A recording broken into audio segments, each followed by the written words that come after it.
Good morning, students. Today we are going to study the first chapter of SST, Resources of India. Okay. Beta, last year we have studied about the resources. है ना? Resource, what are resources? Resources are those aspects which satisfied human needs or their wants and help to solve their problems. Okay. For example, water. है ना? Water is a resource because it solve our problem for drinking, irrigation, cleaning purpose and cooking.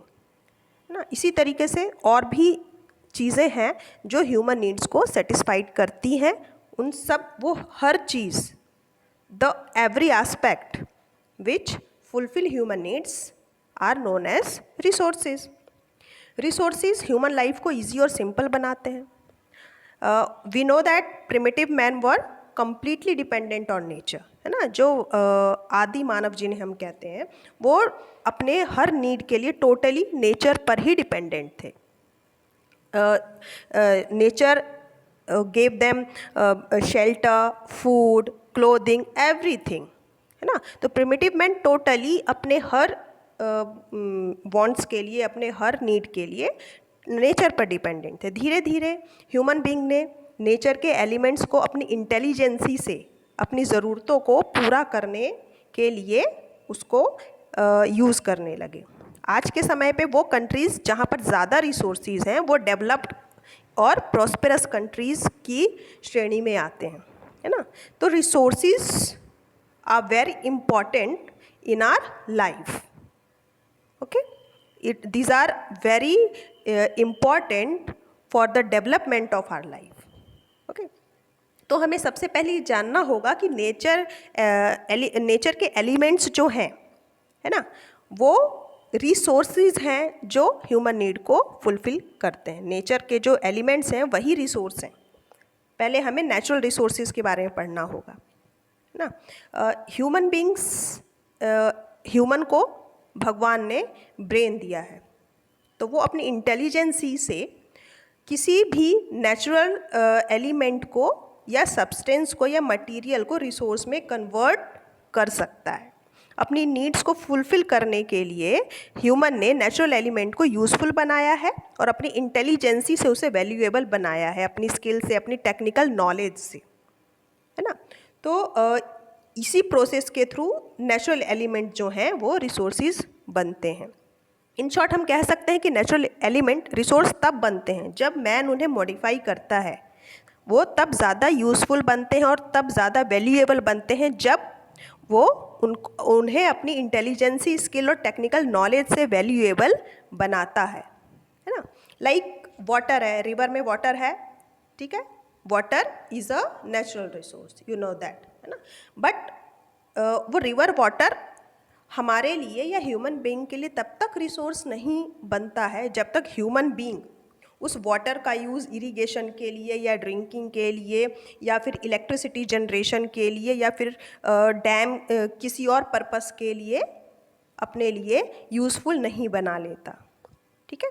तो कहने का मतलब क्या है? कोई भी रिसोर्स, कोई भी एलिमेंट, कोई भी नेचुरल एलिमेंट या फिर कोई भी मटेरियल तब तक रिसोर्स नहीं होता है जब तक ह्यूमन बीइंग उसे अपने लिए, अपनी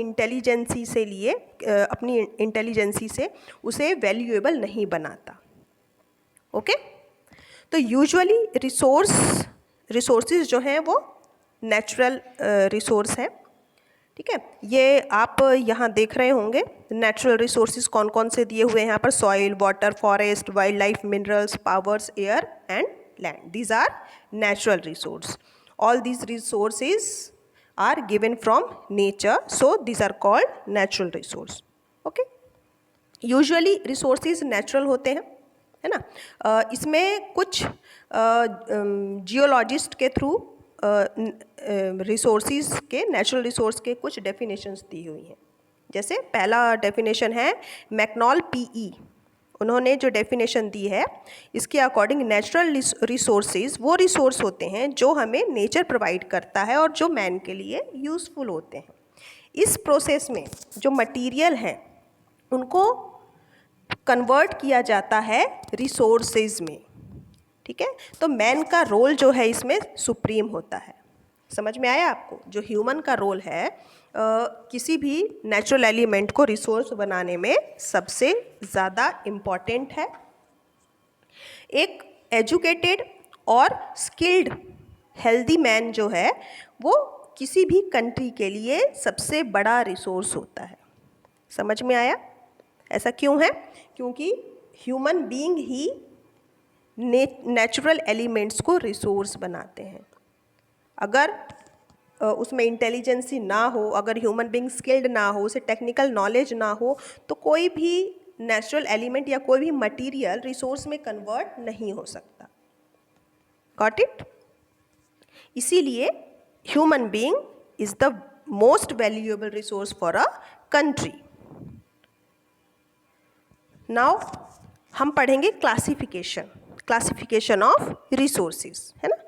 resources can be classified on the basis of ownership, availability, distribution and uses.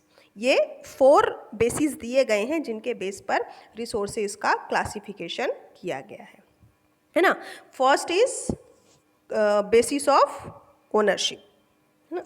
On the basis of ownership में personal resource, national resource and world resource. Personal resource में प्रॉपर्टी है, हेल्थ है, जिस पर किसी एक व्यक्ति का ही अधिकार होता है। नेशनल रिसोर्स जो जिस पर किसी पूरे राष्ट्र का अधिकार होता है ना, जैसे wealth of nation, military power, patriotism. World resource क्या है? जिस पर पूरे वर्ल्ड का अधिकार होता है, that are physical and biological element of the world for the welfare of mankind. Okay, now next is classification of on the basis of availability, है ना। जिस रूप में या जिस फॉर्म में कोई रिसोर्स हमें मिलता है, अवेलेबल होता है, वो अवेलेबिलिटी के बेस पर उसका क्लासिफिकेशन इस बेस में किया जाता है। फर्स्ट है रिन्यूएबल रिसोर्स। ऐसे रिसोर्स जिन्हें रीजेनरेट, जो खुद ही रीजेनरेट होते रहते हैं नेचुरली। रीजेनरेट मतलब वो कभी ख़त्म नहीं होते, है ना। और उन्हें provided that they are not subjected to wholesome destruction. Example agricultural land, ठीक है, remain useful by using manure. Some of them are renewable only so long as they are used prudently within the limits set by nature. Renewable resource वो resource होते हैं जो खुद ही naturally regenerate होते रहते हैं, जैसे कि एग्रीकल्चरल लैंड। एग्रीकल्चरल लैंड पर अगर मैन्योर का यूज़ किया जाए तो वो हमेशा यूज़फुल बने रहते हैं, वो कभी भी ख़त्म नहीं होते हैं। नॉन रिन्यूएबल रिसोर्स क्या होते हैं? ऐसे रिसोर्स जो यूज़ करने के बाद फिनिश हो जाते हैं। अगर उन्हें ज़्यादा यूज़ कर लिया जाए तो फिर वो फिनिश हो जाते हैं और हमेशा के लिए फिर वो नहीं रहते, जैसे पेट्रोल, कोल एट्सेट्रा। रिसाइक्लेबल रिसोर्स ऐसे मिनरल्स या ऐसे मेटल्स ऐसे जो कि रिप्रोसेस्ड होते हैं और बार बार उन्हें यूज़ किया जाता है, जैसे कि आयरन, कॉपर, है ना। आयरन को अगर आयरन का कोई टूल है, वो टूल अगर ब्रेक हो जाता है या डिस्ट्रॉय हो जाता है तो उसको अगेन रिसाइकल करके यूज़ किया जा सकता है। इसी तरीके से कॉपर है, इसी तरीके से और भी कई सारे मिनरल्स और metals. Okay, these are recyclable resource. Next है इनएग्जॉस्टेबल रिसोर्स। इनएग्जॉस्टेबल ऐसे रिसोर्स जो कभी एग्जॉस्ट नहीं हो सकते, कभी ख़त्म नहीं हो सकते, लाइक सोलर एनर्जी। सनलाइट कभी ख़त्म नहीं होगी, वाटर कभी ख़त्म नहीं होगा अर्थ पे, है ना। सो दीज आर इनएग्जॉस्टेबल, जो कभी एग्जॉस्ट नहीं हो सकते। नेक्स्ट है classification on the basis of distribution. Distribution का मतलब क्या होता है? लोगों को जितनी मात्रा में वो मिली है, जितनी क्वांटिटी में वो डिस्ट्रीब्यूट हो रही है, ठीक है। फर्स्ट है easily available resource, that is ubiquitous. ऐसे रिसोर्स जो हर जगह मौजूद हैं, उन्हें यूबिक्विटस रिसोर्स या इजीली अवेलेबल रिसोर्स कहा जाता है। For example oxygen in the air, है ना। हर जगह एयर में ऑक्सीजन बराबर मात्रा में सबको मिलती है। सेकेंड है कॉमन अवेलेबल रिसोर्स, उन्हें कॉमनैलिटीज़ कहते हैं। ऐसे रिसोर्सेज जो कई सारी प्लेसेस पर मिल जाती हैं पर हर प्लेस पर नहीं मिलती, कई प्लेसेस पर मिलती हैं पर हर प्लेस पर नहीं मिलती, जैसे soil, tillable land. Then rarely available resource. Rarely का मतलब होता है जो बहुत कहीं कहीं मिलता है, बहुत मुश्किल से कहीं मिल जाता है। ऐसे रिसोर्स जो कुछ ही प्लेसेस पर मिलते हैं, जैसे कोल, गोल्ड, यूरेनियम, है ना। Then single resource, ubiquitous. ऐसे रिसोर्सेज जो एक या दो प्लेसेस पर पूरे वर्ल्ड में मिलती हैं, जैसे कॉमर्शियल क्रायोलाइट मेटल, है ना, ये सिर्फ ग्रीनलैंड में ही मिलता है अपने नेचुरल फॉर्म में। ठीक है, तो ये डिस्ट्रीब्यूशन के बेस पर क्लासिफिकेशन है। Then classification on the basis of uses. Uses के बेस पर है अनयूज्ड रिसोर्स। जब रिसोर्स यूज़ नहीं होते हैं तो उन्हें अनयूज्ड रिसोर्स कहते हैं। जैसे कुछ मिनरल्स ऐसे हैं जो डिपॉजिट तो हैं लेकिन वो एक्सट्रैक्ट नहीं किए गए अभी तक और ना ही यूज़ किए गए हैं, उन्हें अनयूज्ड रिसोर्स कहते हैं। देन अनयूजेबल रिसोर्स, ऐसे रिसोर्स जो अभी तक यूज़ नहीं हुए हैं। क्यों यूज़ नहीं हुए हैं? क्योंकि उन्हें यूज़ करने के लिए प्रेजेंट डे में कोई टेक्नोलॉजी नहीं है, ठीक है, या कोई ऐसा रिसोर्स नहीं है जिसके यूज़ करके उसको यूजेबल बनाया जा सके। ऐसा कोई टेक्नोलॉजी अभी तक नहीं आई है। देन पोटेंशियल रिसोर्स, ये रिसोर्सेज जो हैं वो टेक्नोलॉजी या फिर प्लानिंग के कमी के कारण अभी तक यूज़ नहीं किए जा चुके हैं, पर पॉसिबल है कि ये जल्द ही या फिर फ्यूचर में इन्हें यूज़ किया जा सके। ओके, एग्जाम्पल के लिए running water of river may be used for irrigation by constructing a canal. Similarly, dams may be constructed to produce electricity. Got it? Latent resource, ये latent resource क्या है? Latent resource are those there are many resources which have been unknown to man. ऐसे कई resources हैं जिसके बारे में मनुष्य जानता ही नहीं है, ह्यूमन बीइंग को पता ही नहीं है ना। अगर ये प्रॉपर्टीज़ और रिसोर्सेज की यूटिलिटी इनके बारे में जिनके बारे में कोई नहीं जानता, वो क्या कहलाते हैं? Latent resource. पेट्रोलियम एक लेटेंट रिसोर्स था जब तक इसकी प्रॉपर्टीज़ के बारे में किसी को पता नहीं था और ह्यूमन बीइंग ने जब तक इसको यूज़ नहीं किया, है ना, तो ये लेटेंट रिसोर्स था। Got it? तो ये हमने क्या पढ़ा? Classification. Classification on the basis of ownership. Ownership मतलब अधिकार के आधार पर। Classification on the basis of availability, मौजूदगी, कहाँ कहाँ पर अवेलेबल है। Classification on the basis of distribution, distribute कितनी मात्रा में है कौन सा resource. Classification on the basis of uses, है ना, यूज़ के बेस पर किसका क्या यूज़ हो सकता है, कौन सा रिसोर्स यूजेबल है, कितना यूजेबल है, कितना नहीं है। Got it? तो this were the classification. Now इस चैप्टर में हमको सॉइल, वाटर, फॉरेस्ट और वाइल्ड लाइफ रिसोर्स के बारे में पढ़ना है। ठीक है, तो पहले हम सॉइल के बारे में पढ़ेंगे। सॉइल आप सब जानते हैं कि वैल्यूएबल वेल्थ है। किसी भी इकोनॉमी को डेवलप करने के लिए सॉइल ही उसका बेस होता है ना। अमेरिकन पेडोलिस्ट डॉक्टर बेनेट, पेडोलॉजिस्ट कौन होते हैं? जो सॉइल की क्वालिटी को चेक करते हैं, है ना। तो अमेरिकन पेडोलॉजिस्ट डॉक्टर बेनेट जो हैं, उन्होंने कहा है कि सॉइल अपर मोस्ट लेयर होती है जो ऐसे पार्टिकल्स की जो अनकंसोलिडेट होते हैं और अर्थ के सरफेस पर पाए जाते हैं। ये पेरेंट रॉक से और वेजिटेशन से बनते हैं। ठीक है, अर्थ का जो लार्ज सरफेस है, बहुत बड़ा एरिया जो है वो सॉइल से कवर्ड है और ये पेरेंट रॉक और ऑर्गेनिक मैटर का कॉम्बिनेशन है जो कि क्लाइमेटिक कंडीशन जिन्हें सुटेबल बनाती है और वहाँ पर डिफरेंट टाइप के वेजिटेशन ग्रो होते हैं, है ना। ह्यूमन लाइफ के लिए सॉइल सबसे इम्पॉर्टेंट एस्पेक्ट है, स्पेशली फार्मर्स के लिए।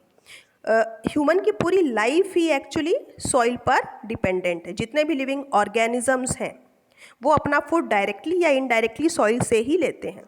हमें जो कॉटन, सिल्क, जूट, वूल ये सब मिलता है वो सब सॉइल से ही मिलता है, चाहे डायरेक्टली मिले या फिर इनडायरेक्टली मिले, है ना। इनडायरेक्टली कैसे मिलता है? शीप जो है ग्रास खाती है और हमें वूल देती है। सिल्क वॉर्म वेजिटेशन पर ही सर्वाइव करता है और फिर हम उससे सिल्क मिलती है। हमारे इंडस्ट्रीज़ भी हैं जैसे कि animal rearing, agriculture, forest based industry, ये सब सॉइल पर ही डिपेंडेंट। तो सॉइल जो है हमारी लाइफ का बेस है। विलकॉक्स के according history of civilization is the history of soil, है ना। मनुष्य की जो सभ्यता है, मानव सभ्यता जो है, उसकी हिस्ट्री क्या है? सॉइल की हिस्ट्री और उसकी हिस्ट्री है। And the education of individual begins from the soil. जो भी एजुकेशन है इंडिविजुअल की वो सॉइल से ही शुरू होती है। कहने का मतलब क्या है? विलकॉक्स क्या कहना चाहते हैं कि मानव सभ्यता की शुरुआत किससे हुई है? सॉइल से हुई है और आज प्रेजेंट टाइम तक भी सॉइल ही हमारे ह्यूमन लाइफ का बेस है। ठीक है। तो हमने ये क्या पढ़ा? Importance of soil. ठीक है। Then formation of soil. Soil का फॉर्मेशन कैसे होता है? कैसे बनती है सॉइल? सॉइल एक रिन्यूएबल रिसोर्स है। रिन्यूएबल रिसोर्स मतलब मैंने अभी आपको बताया था कि जो ख़त्म नहीं होते हैं वो रिन्यू होते जाते हैं, बनते जाते हैं, है ना। ये एक रिन्यूएबल रिसोर्स है, लेकिन इसका जो फॉर्मेशन है, फॉर्मेशन की जो प्रोसेस है वो बहुत स्लो होती है। ये हंड्रेड्स ऑफ ईयर लेती है। 1 सेंटीमीटर थिक लेयर सॉइल का बनने में सैकड़ों साल का समय लग जाता है। इसका मतलब ये है कि 2.5 सेंटीमीटर थिक लेयर अगर बनेगी सॉइल की तो उसको थाउजेंड्स ऑफ ईयर ज़रूरी है उतना बनने के लिए, है ना। तो प्लेन सरफेस सॉइल के फॉर्मेशन के लिए बेस्ट होती है क्योंकि यहाँ पर प्रॉब्लम्स जो हैं वो कम होती हैं फॉर्मेशन में। डिफरेंट फैक्टर होते हैं जो फॉर्मेशन को में हेल्प करते हैं, सॉइल की फॉर्मेशन में हेल्प करते हैं। कौन कौन से फैक्टर्स हैं? Parent rock and topography, climatic condition जो रॉक्स की वेदरिंग में हेल्प करते हैं, plants, animals and their remains. These are all the aspect which help to create the to help in the creation of soil. Okay, ये हमने क्या पढ़ा कि सॉइल कैसे फॉर्म होती है, सॉइल बनती कैसे है। Now we will study about the soil profile. Soil profile मतलब सॉइल के कैरेक्टरिस्टिक के बारे में हम पढ़ेंगे। सॉइल प्रोफाइल क्या है? Sequence, colour, texture and nature of layers, horizons या लेयर्स, है ना। सॉइल की सीक्वेंस, उसका कलर, उसका टेक्सचर, हर एक लेयर में उसका सीक्वेंस कैसा है, कलर कैसा है, उसका टेक्सचर कैसा है, उसका नेचर क्या है, ये सब हम पढ़ेंगे। ठीक है। तो इसके जो सॉइल है, सॉइल प्रोफाइल को 5 लेयर्स में डिवाइड किया गया है। Upper most layer that is top soil, second layer sub soil, third layer weathered parent rock material and fourth layer consist of parent rocks. Okay, तो टॉप सॉइल सबसे पहले हम पढ़ेंगे। Top soil is the upper most layer of the earth, upper most layer of the soil. ये जो अपर most layer होती है, top soil होती है, यही रियल सॉइल होती है ना। इसके इम्पॉर्टेंट कैरेक्टरिस्टिक्स क्या है कि इसमें ह्यूमस प्रेजेंट रहता है और ऑर्गेनिक मैटर्स रहते हैं। सेकेंड लेयर होती है सब सॉइल की, जिसमें रॉक्स होते हैं और सैंड के पार्टिकल्स होते हैं, क्ले होते हैं। थर्ड लेयर में वेदर्ड पेरेंट रॉक कंसिस्ट होती है, मटेरियल होते हैं पेरेंट रॉक के। और फोर्थ लेयर जो है कम्प्लीटली पेरेंट रॉक से ही बनी हुई होती है। ये आपको सॉइल प्रोफाइल का डायग्राम भी यहाँ पर दिया हुआ है। सी, ये सॉइल प्रोफाइल आपको ये जो डायग्राम है सॉइल प्रोफाइल को समझने में हेल्प करेगा। ओके, इसमें देखिए 4 लेयर्स बने हुए हैं। सबसे ऊपर की जो लेयर है वो टॉप सॉइल है, सेकेंड लेयर सब सॉइल है, third layer weathered parent rock material है और फोर्थ जो लेयर है वो पेरेंट रॉक की बनी हुई है। अब हम पढ़ेंगे सॉइल के टाइप्स और डिस्ट्रीब्यूशन। मेनली जो सॉइल है वो कितने टाइप्स की होती हैं और कहाँ कहाँ पर पाई जाती हैं और इनके क्या कैरेक्टरिस्टिक्स हैं, ये सब हम पढ़ेंगे। इंडियन सॉइल्स के बारे में हम इसमें पढ़ रहे हैं। इंडियन सॉइल का क्लासिफिकेशन इसमें किया गया है जो इंडिया में पाई जाती हैं। फर्स्ट है एल्यूवियल सॉइल। एल्यूवियल सॉइल को लोमी सॉइल या क्लेई सॉइल भी कहते हैं। ये कलर इसका लाइट ब्राउन होता है और 490 मीटर डेप्थ तक पाया जाता है। ये सॉइल जो है जनरली इसमें नाइट्रोजन, फॉस्फोरस और ह्यूमस की डेफिशिएंसी होती है, कमी होती है, लेकिन पोटाश और लाइम में ये रिच होते हैं। 3 मेजर रिवर्स जो हैं इंडिया की, सतलुज, गंगा और ब्रह्मपुत्र, जो हिमालय से ओरिजिनेट हुई हैं और उनकी जो ट्रिब्यूटरीज़ हैं वो इस सॉइल को इंडिया में ट्रांसपोर्ट करती हैं। फाइन पार्टिकल्स जो हैं इस सॉइल के वो डेल्टा रीजन में डिपॉजिट हो जाते हैं इन रिवर्स के थ्रू और हंड्रेड्स ऑफ किलोमीटर तक जाते हैं। हज़ारों साल में ये सैकड़ों किलोमीटर की दूरी तय करते हैं और वहाँ पर ये डिपॉजिट होते हैं। ये जो फाइन पार्टिकल्स हैं इन्हें एल्यूवियम कहा जाता है, जो डिपॉजिट हो जाते हैं। सॉइल इस सॉइल में फाइन सैंड भी कंसिस्ट होता है, क्ले होता है और लोमी पार्टिकल होते हैं। ठीक है, ये जो सॉइल है वो हमारे देश के बहुत बड़े भाग में पाया जाता है। ये लगभग 40% ऑक्यूपाई किया है एल्यूवियल सॉइल ने हमारी कंट्री का। ये पंजाब, हरियाणा, उत्तर प्रदेश, उत्तराखंड, बिहार, वेस्ट बंगाल, आसाम, मेघालय और राजस्थान, नॉर्थ ईस्ट राजस्थान में सिचुएटेड है, जहाँ पर सतलुज रिवर है उसके बेसिन पर भी मिलता है। गंगा, ब्रह्मपुत्र ऐसी रिवर्स, वो सारी रिवर्स जिनका ओरिजिनेशन हिमालय से हुआ है, उनकी बेसिन पर ये सॉइल पाया जाता है। इसी तरीके से साउदर्न इंडिया में गोदावरी, कृष्णा, कावेरी के डेल्टा में पाया जाता है ये, और ईस्टर्न और वेस्टर्न कोस्टल प्लेन में भी के इंटीरियर पार्ट्स में और नर्मदा, ताप्ती के वैली में भी ये सॉइल पाई जाती है। ठीक है, ये हम क्या पढ़े थे, एल्यूवियल सॉइल। एल्यूवियल सॉइल की मात्रा सबसे ज़्यादा हमारे देश में, लगभग 40% टोटल सॉइल का 40% पार्ट एल्यूवियल सॉइल ने ऑक्यूपाई किया है हमारी कंट्री में। और ये जो सॉइल है वो हिमालयाज़ की जो रिवर हैं, जो हिमालय से ओरिजिनेट हुए हैं, सतलुज, गंगा और ब्रह्मपुत्र, इनसे और इनकी ट्रिब्यूटरीज रिवर से ट्रांसपोर्ट होती है देश के अलग अलग भागों में। ठीक है, नेक्स्ट है black soil and rigger soil, है ना। इसे रीगर सॉइल या फिर ब्लैक सॉइल भी कहा जाता है। इसलिए ये जो है कलर में डार्क होती है, इसलिए इसे ब्लैक सॉइल कहा जाता है। और इसमें फाइनली ग्रेन्ड पार्टिकल्स होते हैं, दानेदार होता है ये। ठीक है, और इसमें मॉइस्चर को देर तक रिटेन करने का कैपेसिटी होती है।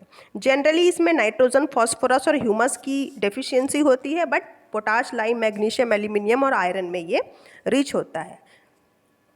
ठीक है, केमिकल एलिमेंट्स जो इसमें पाए जाते हैं इस सॉइल में, वो जो है अलग अलग जगहों पर लगभग अलग अलग ही होते हैं।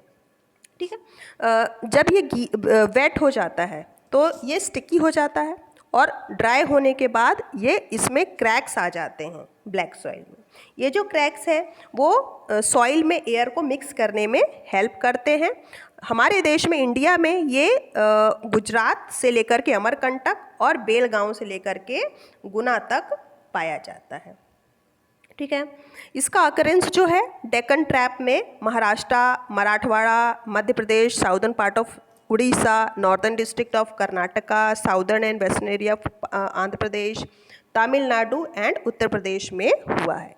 इन एरियाज़ में इनका ब्लैक सॉइल का अकरेंस हुआ है, या फिर यहाँ पर मिलती हैं ये सॉइल। Got it. और ये जो ब्लैक सॉइल है वो सबसे ज़्यादा कॉटन और सीरियल्स के ग्रोथ के लिए बहुत ही सुटेबल होता है। नेक्स्ट है रेड सॉइल।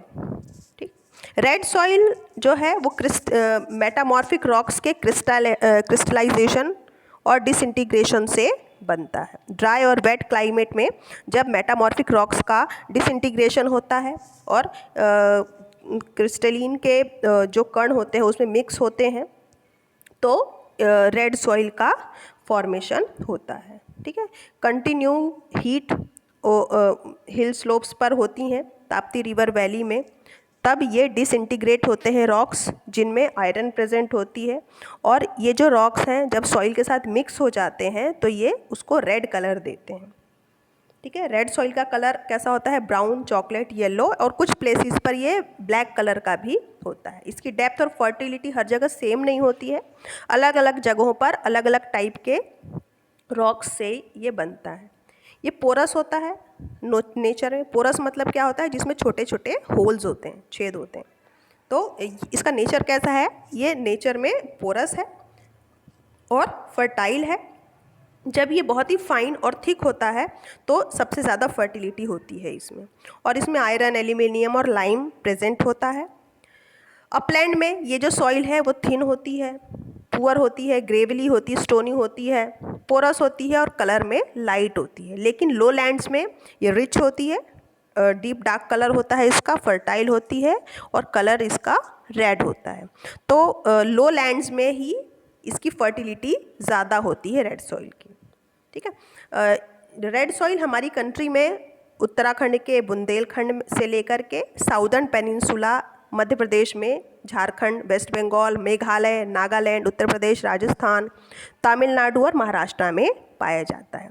बाजरा की खेती सबसे अच्छी होती है इस सॉइल में, लेकिन डार्क रेड कलर का जो सॉइल है, रेड सॉइल, वो कॉटन की ग्रोथ के लिए बेस्ट होता है, वीट और मिलेट्स के लिए ये बेस्ट होता है। Okay. Then laterite soil. Laterite soil क्या है, ये सॉइल जो है इसका फॉर्मेशन ऐसे रीजन्स में होता है जहाँ पर ड्राई और वेट सीजन एक के बाद एक आते हैं। ठीक है। इसका फॉर्मेशन लेटेराइट रॉक के डिसइंटीग्रेशन से या लेटेराइट रॉक्स के टूटने से होता है। ये फ्लैट हाईलैंड में पाए जाते हैं। इसमें लाइम, फॉस्फोरस और पोटाश की कमी होती है, लेकिन ह्यूमस में ये रिच होता है। ठीक है। डीप लेटेराइट सॉइल जो है, इसमें आयरन ऑक्साइड और पोटाश की मात्रा बहुत अच्छी होती है, और ये 3 टाइप्स के होते हैं laterite soil: dark red laterite soil, white laterite soil and laterite soil of underground water. ठीक है। It is found in the lower reason and hilly region of Tamil Nadu. ये तमिलनाडु के लोअर रीजन में और हिली रीजन में पाए जाते हैं। कर्नाटका के कुर्ग डिस्ट्रिक्ट में, कोस्टल केरला के कोस्टल रीजन में, रत्नागिरी डिस्ट्रिक्ट में महाराष्ट्र के, और वेस्ट बंगाल के बेसेल्ट और ग्रेनाइट हिल्स के बिटवीन। ठीक है। उड़ीसा के वैली पार्ट में और प्लेट्यू के अपर पार्ट में पाया जाता है। ये सॉइल जो है राइस, कॉटन, व्हीट, सीरियल और मिलेट्स, सिनकोना, टी और कॉफ़ी के प्रोडक्शन के लिए बेस्ट होती है। Now desert soil. Desert soil क्या है, ये सॉइल जो है इसमें सैंड के पार्टिकल्स ज़्यादा होते हैं।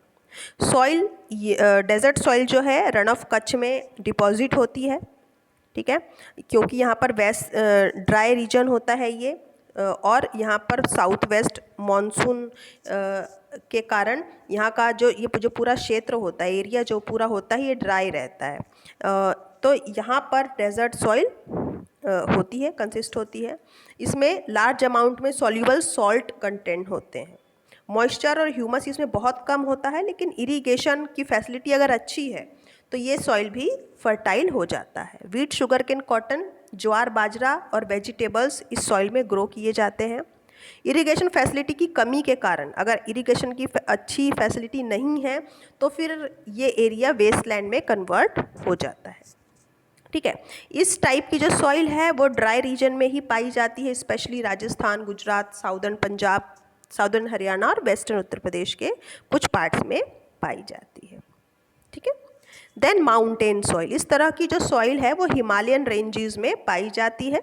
जनरली ये फाइन होती हैं सॉइल, माउंटेन सॉइल, मार्शी होती है और पोरस होती है ना। इसकी जो डेप्थ है वो रिवर वैली में सबसे ज़्यादा होती है, स्लोप्स पर, माउंटेन्स और माउंटेन स्लोप्स पर। इसका डिपोजिशन जो है वो साउदर्न स्टीप स्लोप में पाया जाता है, हिमालयाज़ के। और जो टेरिटरी पीरियड का जो सॉइल है वो माउंटेन स्लोप्स के फुटहिल में मिलता है, जो स्लाइटली थोड़ा सा सैंडी होते हैं, पोरस होते हैं, और इनमें ह्यूमस की कमी होती है। अच्छी क्वालिटी के सैंड सॉइल जो हैं वो वेस्टर्न हिमालय के स्लोप्स पर मिलते हैं, और मिडिल हिमालयाज़ में फर्टाइल सॉइल मिलती है जो ह्यूमस में रिच होती है। अच्छी क्वालिटी की जो टी है वो डून, कांगड़ा और डून वैली में की सॉइल में प्रोड्यूस की जाती है, अगर वहाँ पर रेनफॉल सफिशिएंट हो तो। ठीक है। नाउ नेक्स्ट है, next is fine clay is found in southern part of Himalaya. Himalaya के साउदर्न पार्ट में फाइन क्ले सॉइल मिलती है, असम और दार्जिलिंग में, जो कि टी और पोटैटो के प्रोडक्शन के लिए बेस्ट मानी जाती है ना। इसमें लार्ज नंबर में और छोटे छोटे बोल्डर्स होते हैं जिसमें ह्यूमस, लाइम और आयरन की डिफिशियंसी होती है। सॉइल जो लाइम और डोलोमाइट रॉक से बनते हैं वो नैनीताल, मसूरी और जकार्ता के पास में मिलता है, जो कि पाइन और साल ट्री के ग्रोथ के लिए बेस्ट होता है। ग्रेनाइट, डोलोमाइट और इग्नियस रॉक्स जो इस रीजन में पाए जाते हैं जहाँ पर वोल्केनिक इरप्शन होता है हिमालयाज़ में।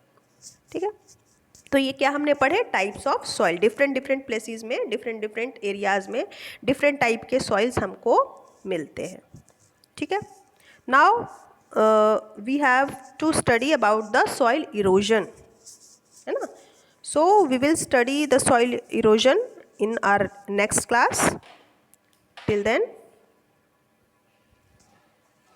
you have to read this chapter nicely, है ना। जहाँ तक मैंने आपको पढ़ाया है इतना आप बहुत अच्छे से पढ़ेंगे and you should understood it.